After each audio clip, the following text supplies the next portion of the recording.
In 2015, the Tax Review Committee presented its findings to the government. The review was a long time coming and was very much needed. Since its presentation, various aspects of the review have been met with both support and mixed reactions. The chairman of the Tax Review Committee was Sir Nagora Bogan. He is one of Papua New Guinea's foremost experts on tax reform.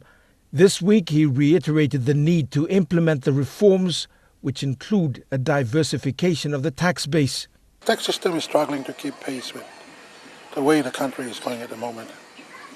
And we have a lot to basically restructure the tax system. Generally speaking, Papua New Guinea uses a tax structure that burdens the citizen instead of helping him become self-sufficient. And here are 3 things wrong with the tax system. Personal income tax is too high and the tax base is too small.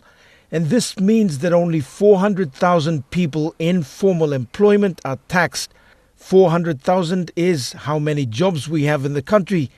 And these people shoulder the income tax burden for more than 9 million other Papua New Guineans. It's like trying to stand a pyramid on its point. Number 2, PNG's tax system doesn't support small business growth or prosperity. And if you're trying to start a small business in Papua New Guinea, there's no real incentive for you. You still have to pay the 30% tax that big companies pay, while the extractive industry continues to get various tax incentives.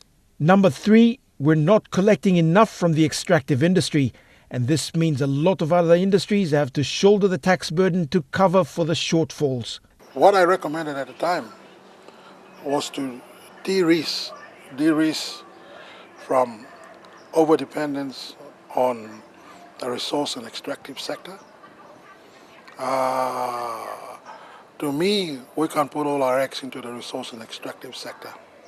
The Tax Review Committee suggested various solutions. Perhaps the most important is to reduce personal income tax and increase GST. Compared to personal income tax, GST has a wider base, meaning a lot of people pay GST compared to the personal income tax. The committee also wants to see the tax-free threshold raised.